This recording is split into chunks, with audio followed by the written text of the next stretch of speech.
ഞങ്ങളെ ഒരുമിച്ച് കൂട്ടി ഒരുമിച്ച് ഇന്ന് വീട് തരികയാണ്. വളരെ സന്തോഷം. സർക്കാരിന് ഒരുപാട് നന്ദിയും കടപ്പാടും ഞങ്ങൾ എപ്പോഴും ഉണ്ടാവും. ബിഗ് സല്യൂട്ടും തരികയാണ് ഞാൻ. ഒരുപാട് സന്തോഷം. വയനാട് മുണ്ടക്കൈ ചൂരൽമല ഉരുൾപൊട്ടൽ ദുരിതബാധിതർക്കുള്ള മാതൃകാ ടൗൺഷിപ്പ് 1ാം ഘട്ടത്തിന്റെ ഉദ്ഘാടനം മുഖ്യമന്ത്രി നിർവഹിച്ചു. 178 കുടുംബങ്ങൾക്കാണ് ആദ്യഘട്ടത്തിൽ വീടുകൾ ലഭിച്ചത്. വീടുകൾ ലഭിച്ചതിന്റെ സന്തോഷത്തിലാണ് കുടുംബങ്ങൾ.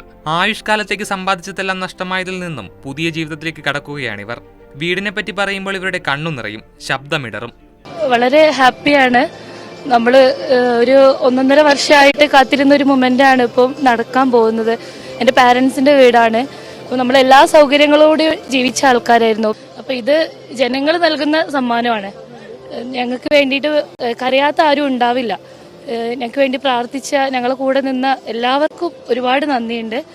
അതുപോലെ തന്നെ ഞങ്ങൾ അർഹരായ ഞങ്ങളുടെ കൈകളിലേക്ക് എത്തിച്ച സർക്കാരിനും ഒത്തിരി നന്ദിയുണ്ട്.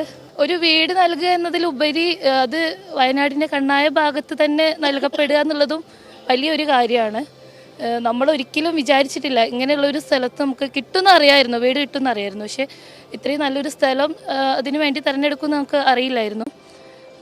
എങ്കിലും ഒത്തിരി നന്ദിയുണ്ട്.